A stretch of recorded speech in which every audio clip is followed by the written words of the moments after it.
Yo, what's up guys, JT here. I'm going to be bringing you a quick update video today. I'm going to talk about some of the features that we showed in the trailer, show you some things that got cut from the trailer, and generally talk about the plans moving forward with the release of the game. I'm actually going to kick straight off with this here guys, and the first thing I'm going to show you is the credits tab. That's implemented now. If you are a backer of the game, you'll be on this list. If you do pre-order before the Steam release, you'll also be on there. Over on the play window, the history tab now works, favorites is also implemented, and the own tab will show you the servers that you actually own. The friends tab isn't quite implemented yet, but you will be able to connect with your friends via the Steam overlay. I've actually taken a bunch of footage here. I tried to play through the game a little bit. I got quite a lot of content. I'm actually going to have some cuts in this video, sort of take you through the day and really just show you the bits that really I think that you'll like to see. One of the first things I'm actually wanting to talk about here is the view distance. Some of you might remember from the stress test that it was set to around 1,000 meters. Maybe you've seen it in some video or something. We've actually optimized things. We've combined some terrains in the distance, and we've actually managed to get that up to about 10,000 meters now, with some performance gains as well, which is always nice. I'm going to go ahead here and equip an axe, and the first thing I want to show you on the axe is the inspect readout that we've added. And we've decided to add that because we wanted to give the player some feedback about the item that they have in their hand without breaking the immersion by having UI on the screen. So you can press F and you'll see some information about the weapon you have, whether it's a gun or a melee weapon. And you might have actually noticed the green highlights on the tree there. We've actually added that because after stress test 2 we saw some footage on YouTube, and we noticed that people are struggling to find where they need to cut on the tree. So we've added those just to give the player a little bit of a cue to how to cut the trees down and just to guide them in the right direction. Something else that happens now as well is the axe take damage and dull as you use them. The more you use them, the blunter they get and the longer it'll take to cut down the tree. And you can use the new crafting system to resharpen them and make them last longer. If you do let it get to 0%, then it'll actually break, and then you'll have to salvage the parts from your inventory. As I walk up here, you'll actually notice that I get caught in some bushes, and it'll slow you down now as you walk into shrubbery. It'll make noise so that other players can hear it, and it'll also attract or deter AI. I'm not actually afraid to admit it, guys, that I got completely lost before I came over that ridge and saw Union Point Power over there. And that's something also that we really wanted to do with the landmarks in the world, where you'd be able to use them as reference points as you navigate around the world and try to find your friends. I'm actually going to head into town now because I know I'll be able to find a water barrel over there. We didn't want to make finding water difficult because we feel in this kind of environment it would be pretty easy. What we do want to do is have the challenge of purifying that water and making it safe to drink. So you can see this water barrel here. You don't actually know if it has water in it before you try to take it. It's a chance system where you walk up to it and find out. They will refill after it's rained, and they are persistent between players. So if you take all the water out of it, it won't be there for another player. But like I said, getting that water should be fairly easy. I actually head over into the woods now, where we're going to set up a little bit of a camp and actually show purifying some of that water on a campfire. I'm going to actually go ahead here and just give all the items for setting up this camp because I really didn't want to find them all. And this is also something that you guys will have access to. If you're a server admin, you'll be able to give yourselves items, you'll be able to give other player items if that's something you want to do. And there's loads of different variants of the give command. You can give single items, you can give items with quantity, or you can look up give, and all kinds of different options for that.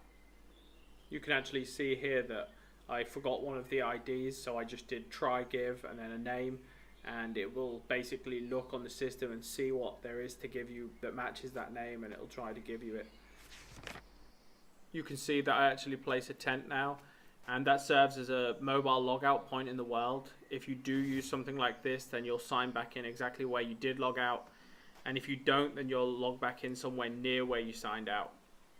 You can see that I'm placing a fire here, and I'm just adding some parts to it, and we're going to use this after we've shown you the crafting system to actually purify the water and make it safe to drink so that you don't have a chance of getting sick.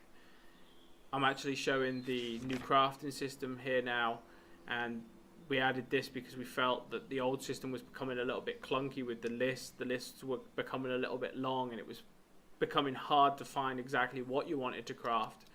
So we've added this recipe system where you can assign stuff to the recipe and just find out yourselves if it is actually something that can be crafted.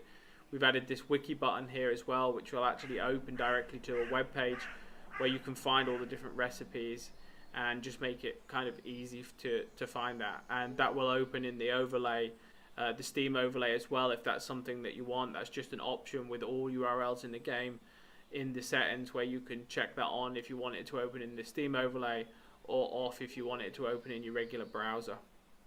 So I'm going to go ahead here and actually craft a tripod, and then we'll throw that over the fire and actually boil the water and make it safe to drink. You might have seen the cooking system that we've implemented here in the trailer, and I just wanted to talk a little bit more about this and how this works. Basically, any surface that is over a fire or a stove or a kitchen stove is basically a cooking zone if it's turned on by the electric, or in this case the fire that's underneath it, and will actually allow you to cook anything that is set as cookable. So in this case it's a saucepan of dirty water. You put it over the fire, and after so much time it'll actually boil and give you clean water back. You can actually see here I'm opening my inventory, and I now have a pot of water which is clean, and that is safe to drink and won't make me sick. Here I'm showing the tab list, and this is something that's also new after the stress test, just some sort of a go-to area to find some information. You can see that you can tag other players with color here, which will actually show up next to their name tag, and there's a bunch of other options there on that drop down. A bunch of quick links here which open into the Steam overlay again, or just straight into a URL. Some other useful information, and just generally like a quick easy way to find information that you might want. I'm actually going to go straight into some server administration stuff right now, show you some of the things that you can do as a server admin to manage your server. You can see here that I'm typing in cleanup and a radius, which basically just cleans up all item pickups and interactables within that radius, just so that you can keep the world tidy. I'm setting myself to God mode true there, so that I can't take any damage. TP is also implemented in the game.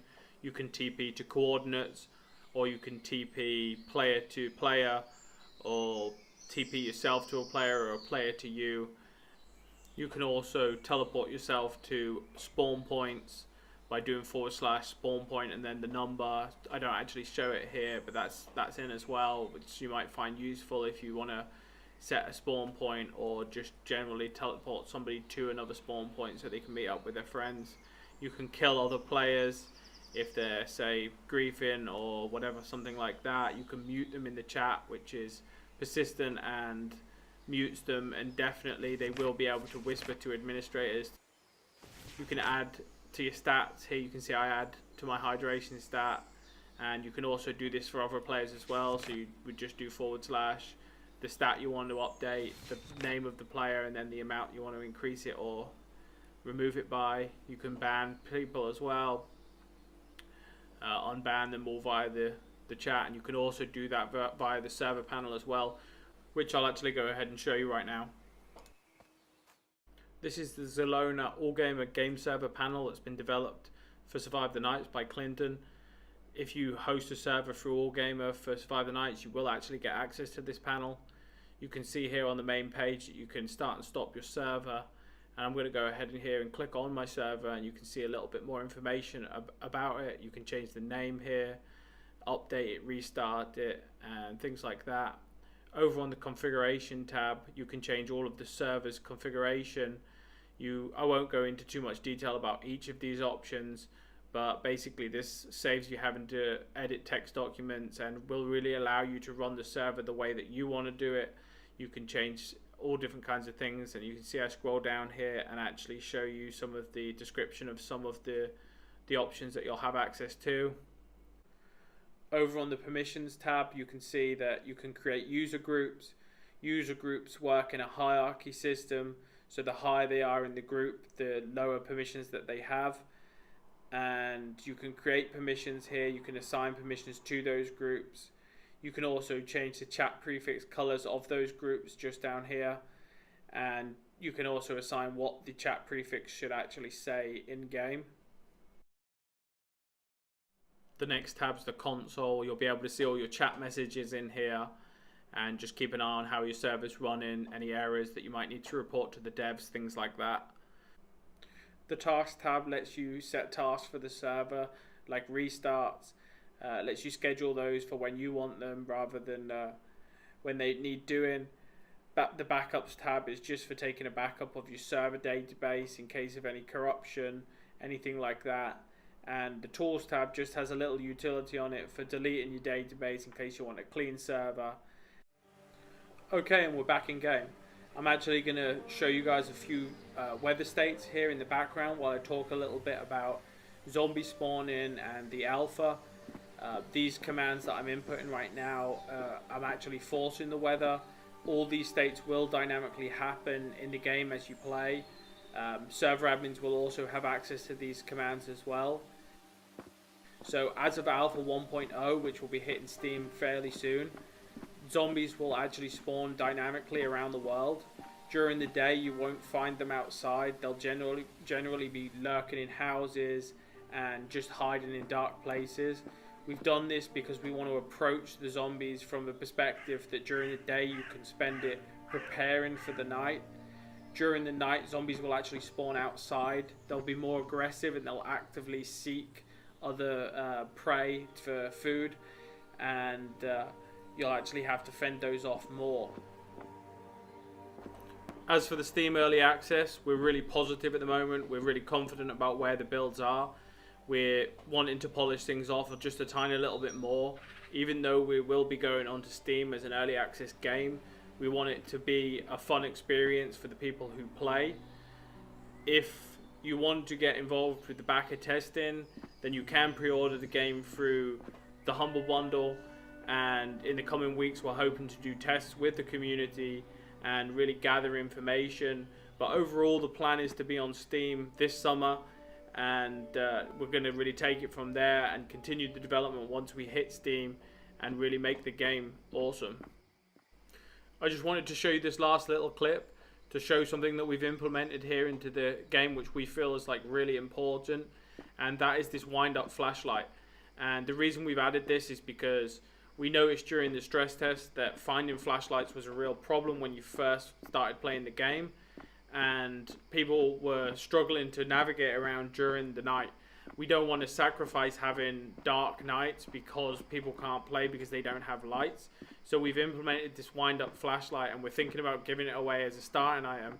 And as you can see here, it's super dim, it's almost useless, but you'll be able to have a source of light which is renewable. You can wind it up. It will make a bunch of noise which will attract zombies, and just generally be something that just allows you to play the game during the night, during your first game night. You can see here that we just got jumped by a zombie. We did manage to kill him, but that was a pretty close call. Alright guys, I'm going to end this video here. As always, a massive thank you from myself and the team.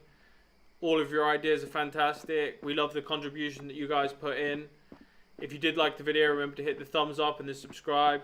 If you haven't already, come and join us on the forums in the Discord. We'd love to meet you. And I'll see you in the next video, guys. Cheers.